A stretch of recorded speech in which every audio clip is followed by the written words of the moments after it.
To order. I see that our clerk has taken the roll, and I would call on Supervisor Voigt to please come forward for the invocation. I'd ask the body to rise and then remain standing for the Pledge of Allegiance.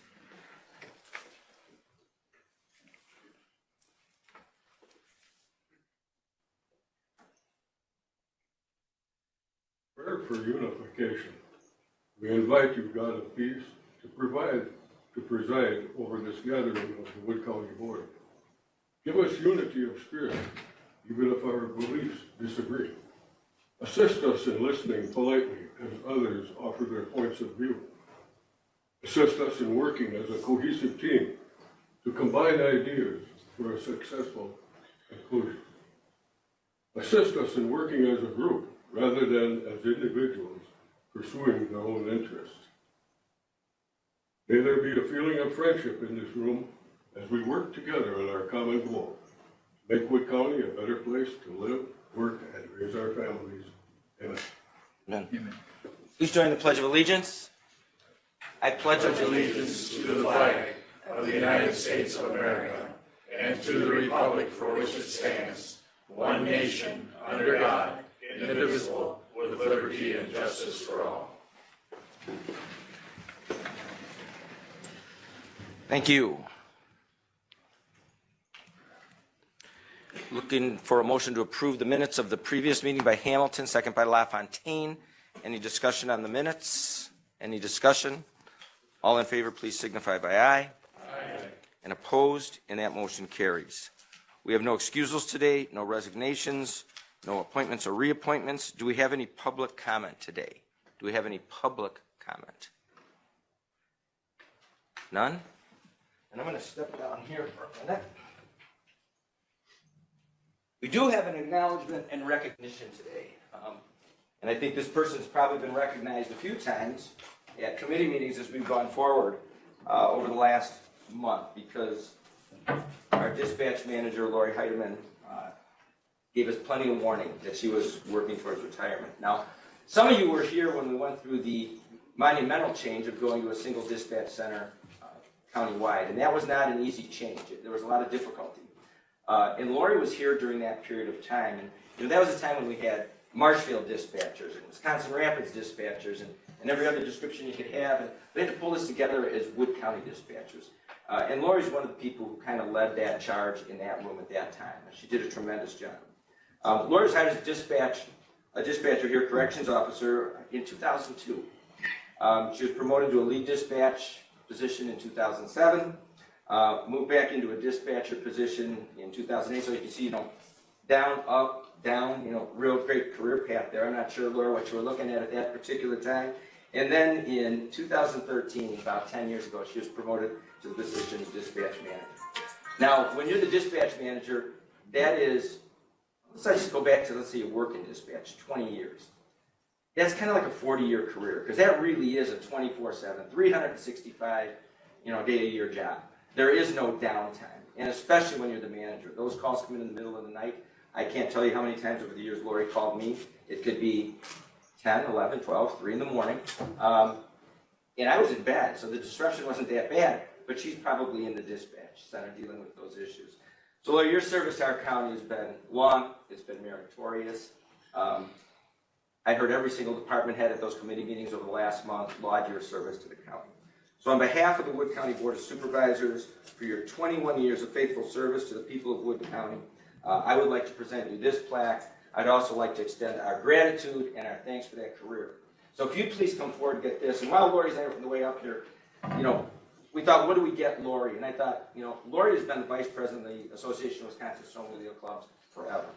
And forever. And I would love to present her with a new snowmobile. All right, I'm in. But we don't have one. But I'll promise you this, that we'll groom the trails as much as we can. Okay. Okay, we can make that commitment. So on behalf of a grateful county, I'd like to present you with this plaque, okay? Thank you. And I'm going to give you a hug.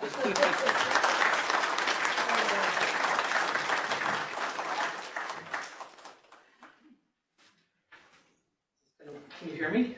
Do I need to move it forward? Well, it's been quite a journey. Like Lance said, it's 24/7. And I have a few people that I just want to thank. First off, this Public Safety Committee, because obviously they always had my back. Brad, Bill Lynch, Joe Zerflu, Bill Voigt, Dennis Pollock, and Mike Fire. I always knew that if I had an issue, I could call them, and I could call them at any time of the day or night. Like Lance said, if I was in the dispatch center at 3 a.m., there was probably an issue and somebody needed to know about it. So I want to thank them for always having my back. The Sheriff's Department, especially Hugh, Sean, and Randy Dorhorst, obviously when I needed to be talked off the ledge or I needed advice, those were my three go-to guys. And if you talk to Q will tell you that he talked me off the ledge all the time. So, and then there's HR. I couldn't have hired as many people as I did without Angel in HR. And Jody and Kelly, they kept me on task with evaluations and employee benefits. But then there was Kim. And I always joked that I was always in the principal's office, but she always had an answer and she always had advice for any of the issues that I brought in front of her.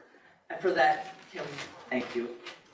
And last, I just want to say thanks to my staff for finding ways to cover shifts, answer calls, and hold it together, even though it sometimes seemed like everything was falling apart. It's been a pleasure serving the citizens of Wood County. I hope that I left it in a better place than I started at, and I'm extremely thankful that Wood County gave me the opportunity to serve the citizens for the past 21 years. Thank you.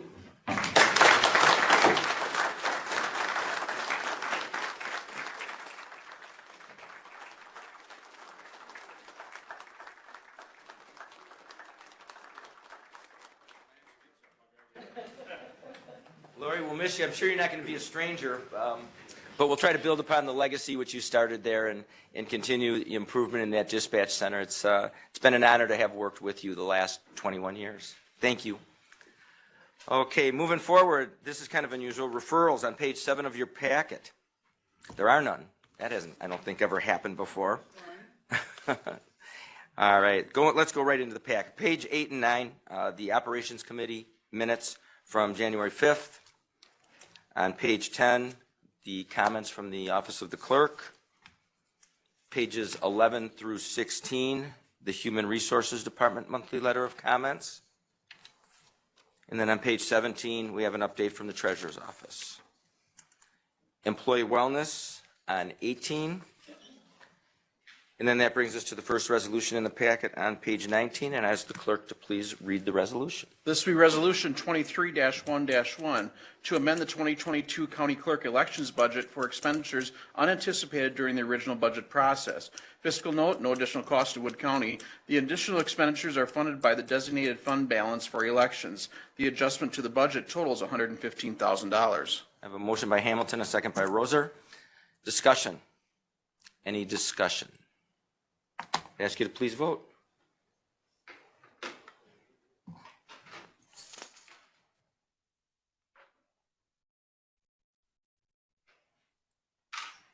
Resolution passed 19-0. Moving forward in your packet, pages 20 and 21 are a second resolution from the Operations Committee. This will be Resolution 23-1-2 to show additional elements of committed and assigned governmental fund balance projected as of December 31st, 2022. Fiscal note, total committed and assigned governmental fund balance as of December 31st, 2022 is projected to be $6,524,398 and detailed in the body of the resolution. A motion by Bry, a second by LaFontaine. This is a requirement that we have to do every year for those who maybe weren't in the meeting or haven't been familiar with these. Is there any discussion on this? Supervisor Winch.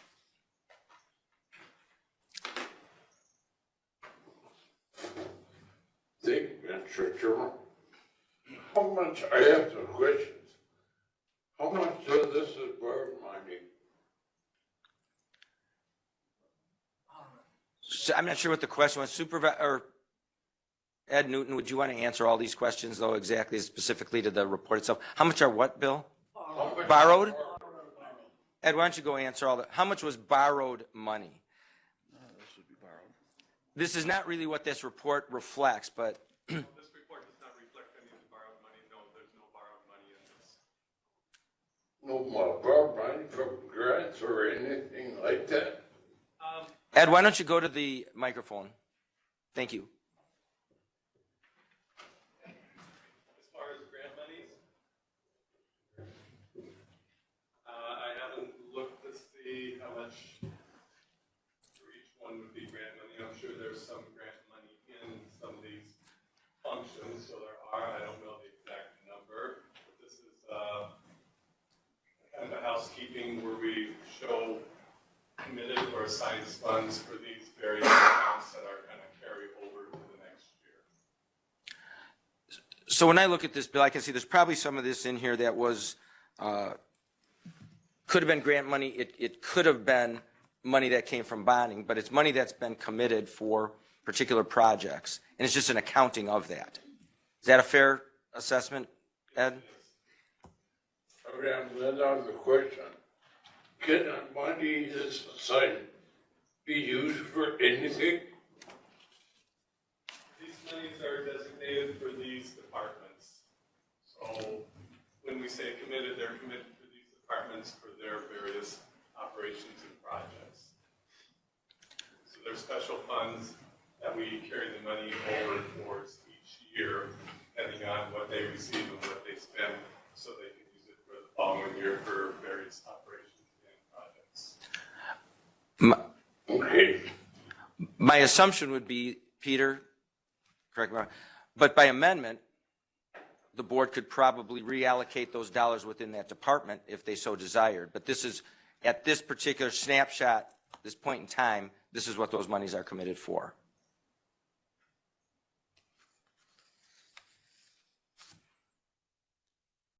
All right, I have any other discussion? Any other discussion? Okay, then please vote.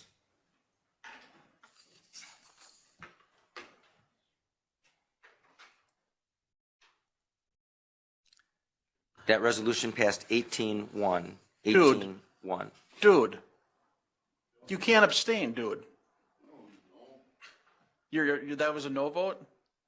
I'm sorry, I didn't even see that. I just saw the one there, County Clerk. Oh, I'm no, glad you don't, noticed that. just tell me, yes, no? No. There we go. So I was right the first I time. knew you could say that word. I knew that. All right, moving on the packet, page 22, Health and Human Services Committee meeting of December 15th. On page 23, minutes from the Edgewater Donation Ad Hoc Committee of December 15th. We have an update from the Health Department, begins on page 24 and runs through page 28, 24 through 28. Beginning on page 29 and running through page 35 is the monthly update, beginning with Director Vruwinks from the Human Services Department, 29 through 35. Our CVSO's report, beginning on 36, runs through 37. Moving along, minutes of the Wood County Public Safety Committee of December 12th. That is pages 38 through 42. 38 through 42. The Public Safety Committee meeting of December 16th on 43. The Wood County Traffic Safety Commission meeting December 14th on 44 and 45. Minutes of the Civil Service Commission on 46. Second meeting of theirs, December 21st on 47. There is a book of Sheriff's Department monthly report here, pages 48, and they run all the way through 75. 48 through 75.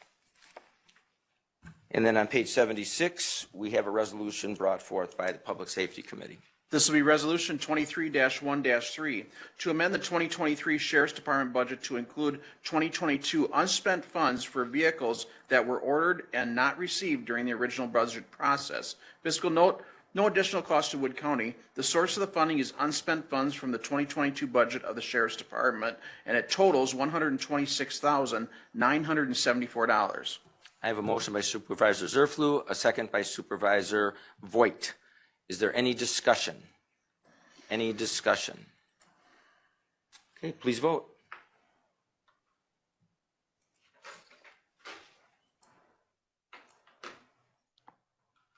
That resolution passed 19-0.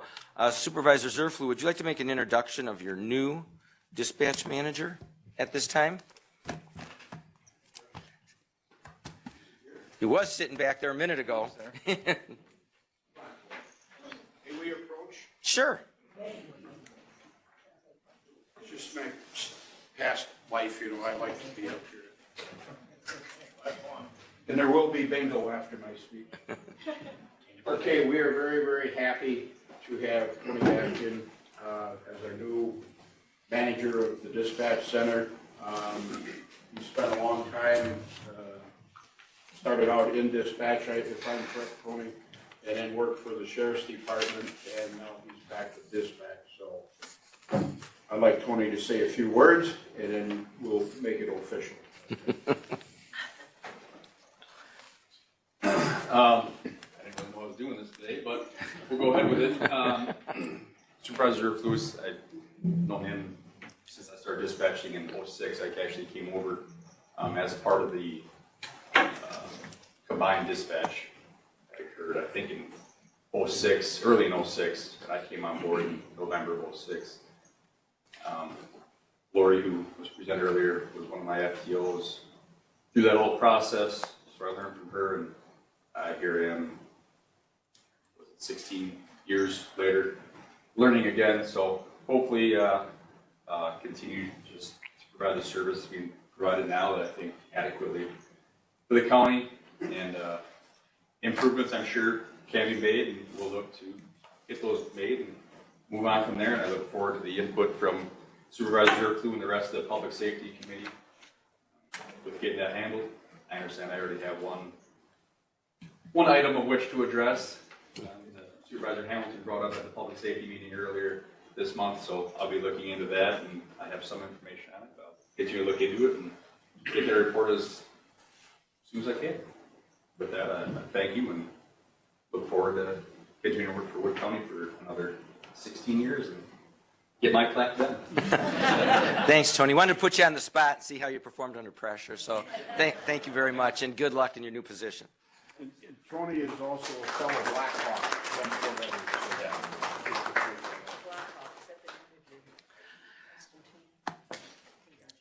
Okay, moving forward in the packet, the minutes of the Seed Committee, their meeting from January 4th on pages 77, 78, and 79. We have various minutes from the Golden Sands Resource Conservation Development Council, beginning with their Finance, or Personnel and Finance Committee, and other various committees on 80 through 88. The Land Information Council minutes on 89, 90, and 91. We have a monthly update from Extension beginning on 92, and that runs through page 96. You have the monthly letter of comments again from the Land and Water Conservation Department beginning on 97, and that runs through 102, 97 to 102. Citizens Groundwater Group Meeting, 103 and 104. The update from the Office of Planning and Zoning, beginning with Director Grunenberg's on 105, and that runs through 108. Page 109 through 111, minutes of the Judicial and Legislative Committee, their meeting from January 6th. We have notice of injury and claims, other information like that on pages 112 through 116. Update from the Child Support Agency on 117. From our Clerk of Courts on 118, Corp Counsel 119, our Criminal Justice Coordinators Report on pages 120, 121, a report from the Register of Deeds Office on 122, Victim Witness 123, and then that brings us to the HERC Committee and their minutes 124 through 126. And at this point, Supervisor Voigt asked me if he could make a quick report. And Supervisor Voigt, I'd feel free to come forward and do that, or do it from where you're sitting, whatever works best for you. I like to look at people when I talk to them. I put one of these in front of each of you this morning. A little over 3 years ago, when I moved here, I was asked to come on to the Board of Directors of the Mead Wildlife Refuge. It's been a very rewarding 2 years for us, for me. It's one of the best kept secrets in Wood, Portage, and Marathon County. We have over 33,000 acres of land in the mead. We were just donated 180 acres by a doctor from Marshfield who wishes to remain anonymous. He just donated us 180 acres to add on to the west end of the mead. On the back of it, you'll see our phone number. The visitor center is open every day. Also is our website under the phone number. We have snowshoeing going on out there, if we ever get a little more snow. Cross-country skiing. There's walks, you can walk, you can bike. A little of everything for everyone. There's walleye fishing in the little old plane. It's really an active place. In 2022, we had over 4,400 people visit the meet. So it's really active. Next week, we have a group of kids coming out from Stratford to be at the meeting. Saturday morning, we had our annual meeting. Joan Dickrell is our secretary. Doug Urban from Auburndale is our vice president. And I give my best wishes, they elected me president. It's going to involve a lot of time, a lot of extra time for me, but I'm going to enjoy it. I really enjoy the meet. I've always been conscientious about that type of thing, and I'm looking forward to it. So if you ever get out that way, it's about 25 miles from the intersection of West Riverview Expressway, from Highway 34 and the railroad track here. It's about 25 miles out there. Come on in and take a look at the visitor center and see all of our things we have, our displays, our mounts. Most of them were donated. A lot of people donate time out at the meeting. They come out whenever they can. So I wanted you to be aware of one of our best kept secrets in Wood, Portage, and Marathon County. If you ever have any questions for me on the meeting, get hold of me. Thank you. Thank you, Supervisor Voigt. You know, it isn't something that we deal with directly. Anytime we can have somebody move into a position, I guess, of authority in those particular boards and commissions, it's greatly appreciated.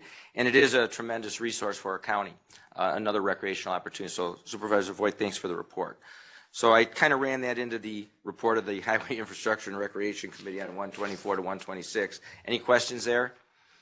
All right, and then we have the report from the State Wildlife Advisory Committee of October 12th on 127.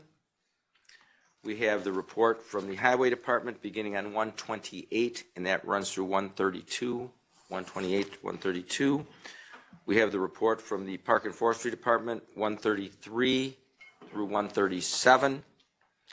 And then we have a resolution on page 138 brought forth by the Highway Infrastructure Committee, Recreation Committee. And this will be Resolution 23-1-4, the approval of the 2023 Wood County Forest Annual Work Plan. Fiscal note, potential loss of state aid revenues of $52,753. I have a motion by LaFontaine, a second by Lightnum. Any discussion? Supervisor Zerflu. Mr. Chairman, thank you. I'm just wondering if there's any reasons known why we might lose $52,000 in state aid. Thank you. Jake, Supervisor Hahn. Thank you, Mr. Chairman. I believe if the work plan is not completed, we're not able to receive DNR grant funds. So the answer is you're not losing it. If you don't do the plan, you're subject to loss of the dollars. Thank you. Okay, we have a motion and a second. Is there any further discussion? Any further discussion? I ask you to please vote.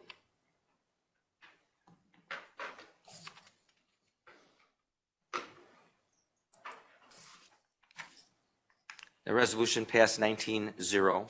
All right, moving forward in the packet. Page 139, 40, and 41, minutes of the Property Information Technology Committee of January 3rd.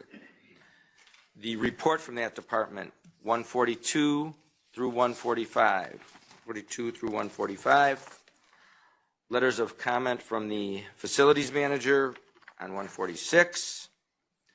And then minutes of the jail construction ad hoc committee, 147 and 148. Any questions on any of those? All right, and that moves me through the packet. So I'll make a couple of comments, and maybe we have time for, if anybody has any questions in that respect. So right now, the state legislature is in their budget process, and Supervisor Rosar might be able to update us a little bit of where you are in that process. Just a moment, could you do that? I do. Thank you, Mr. Chairman. Thank you, Mr. Chairman. Our state budget process really doesn't start until the state, when the governor gives his budget address in February. We have the State of the State address at 7 o'clock, the 24th. And if anybody wants to come down, I've got some tickets. So if you'd like to come down and listen to the governor's State of the State address. Then he will present his budget in February to the state legislature. I think the biggest issue right now that y'all probably need to be aware of is that our caucus is pushing for a flat tax. And it would be phased in over the next 4 years. And so if you have really strong feelings about the flat tax, please let your representatives know so that they are able to advocate for that. I'm hoping there's going to be some compromise. The governor's kind of dug his heels in on a couple of things, but I think that there is the possibility with leadership to do some negotiation with some of the issues that are important to both sides of the aisle. We are all called in, I don't know how many of you know, but we have budget buddies. So we are all assigned as legislators a budget buddy from Joint Finance Committee. They've not been assigned yet, but as soon as we are assigned our budget buddy, we will meet with that individual and we will give our priorities for our district and the things that we're hearing. I've been meeting with the mayors and the city administrators.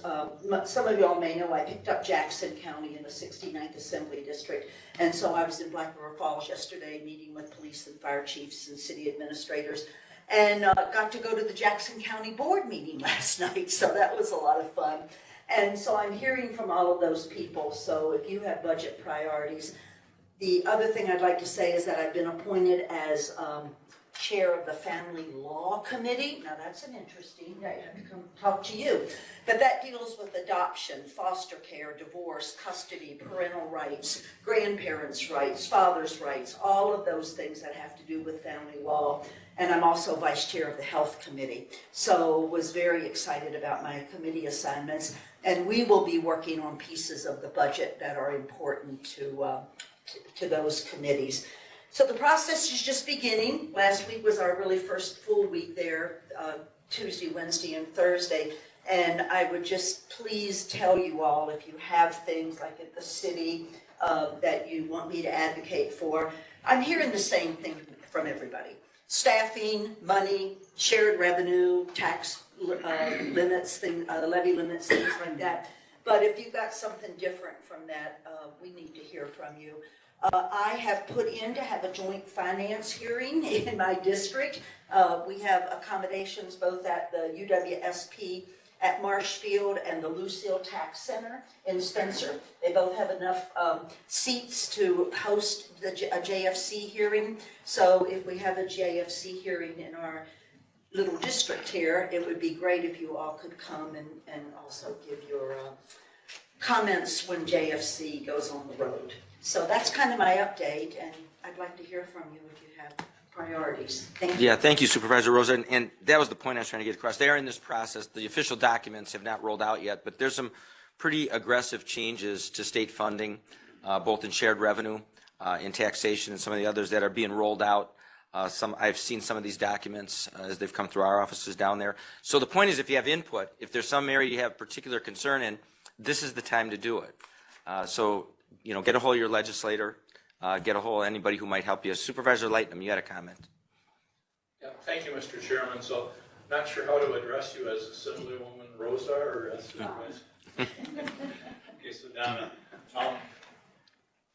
from my past experience, and I don't have a lot with finance, but I always assumed from a couple classes in college that a flat tax impacts a poor man or woman immensely more aggressively than it would attack, and I'm just picking a name here, a Herb Cole, if everybody pays the same.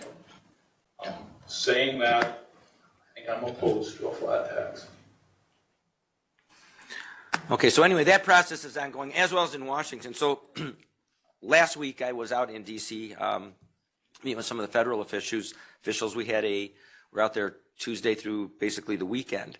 And one of the opportunities I have out there all the time is to attend the George Washington Leadership Institute. And I've attended this event several times. And it's run by Admiral Cressy. And Admiral Cressy, obviously, U.S. Navy admiral, but also was a university president at one time and now directs that institute out there. And the whole purpose of this is to teach executives, basically, they typically work with corporations, but they do work with government entities, is, strategic vision, mission, strategic plan and execution. But the one thing they stressed, and this is what I think was most relatable to what we're doing right now. He said the one thing they miss all the time is strategic patience. And one of the things they talked about were those counties, sometimes cities around the country, who've expended all of their ARPA dollars without having the patience to look at exactly what's happening. So as the federal government, you just had an election where the House of Representatives turned over, and at our state level where you've had a newly seated legislature, and you're also going to have budgets rolling out, don't spend money that otherwise might be available through the federal government or the state government. Right now, our governor's sitting on, $1 billion that might be used for broadband expansion, for instance. The federal government is sitting on billions of dollars that may yet roll out in infrastructure, might roll out, which could be broadband as well. But there's a lot of dollars out there, and they're saying, you have till the end of 2024 to identify. You have the end of 2026 to spend these dollars. He said there's some people who've made some tremendous mistakes by allocating and spending right away unless there was an emergent need. If you're a city and the sewer system doesn't work, you really can't wait 2 years to do that. But as you plan and you see where these other monies are available, I've got some handouts that I'm probably going to get to certain department heads that talk about grants that are either available now or becoming available. That might be very beneficial to us. So take a look at the NACO website, the National Association of Counties website. A lot of the information that we try to dig up, find, is already there if you just take a look. So take a look at that one. Coming up next week, we have the CAP team meetings in Madison. I think we have a number of people I know we have a number of people from our county going down there where we have meetings within the Capitol to meet with those legislators to talk about those programs that are important to us in Wood County. And then end of February, the 27th, 28th, and 1st is the legislative exchange down in Madison. I think we have 9 already signed up, Trent? Yeah, in that vicinity? 9 already, which is tremendous attendance at that event. So those are the couple of things coming up. Is there anything else for the good of the order? Ed, Supervisor Wagner. Thank you, Mr. Chairman. I'd just like to add something that I think you've probably heard from other communities. One of the biggest struggles that we at the local level have to deal with is funding EMS. That's a big problem right now, and it's not. Every community has to find a way of doing it, and there were a large number of referendums, and there were some people in Marshall asking to exceed our levy limit for that. But what we'd like to do, what we'd like to see is a legislature act. I can't remember who it was. It was one of our local fire officials in Wood County who said that we've done all we can on the local level, now it's the state's turn to help us out. One of the suggestions that I made was that, I know that the legislature is very fond of keeping the levy limits on city government, and I understand why, but I think there needs to be a separate levy limit just for EMS. Just for EMS to keep it going that way. And I wanted to transmit that to Donna and see if she can find any support for that among her colleagues down in Madison. But again, EMS is something that really should be addressed. So I thank you for listening to us. Yeah, so the important message from all this, like Supervisor Wagner, is talk to those legislators. Get down there, get on the phone. We can pass feel-good resolutions all day, but they really don't have the impact that you do if you get into those offices and have the opportunity to speak to those. So when I was down, like I said, they were handling their rules while we were in Washington, but even there I stopped by, trying to think, Van Orden's office, Tiffany's office. I was in Fitzgerald's office. I happened to catch Glenn Grothman in the hall. Those opportunities, when available, take advantage of those. So I've got nothing else. Anything else from the board needs to come forward? Next meeting. All right. Next meeting. Yeah, the next meeting, and Trent highlighted that. There's a date change here. It's February 14th. It's a week early. I will be at the NACO Legislative Conference. Trent graciously moved the meeting a week earlier to accommodate a trial. So I won't be here, and Laura will be running that meeting. So she said by the time I get back, the Sheriff's Department will be wearing pink uniforms, and there'll be a lot of changes, but I have full confidence in her. So take note of that, Sheriff's Department. Anyway, we'll declare the meeting adjourned before we get too far in the weeds. Thanks.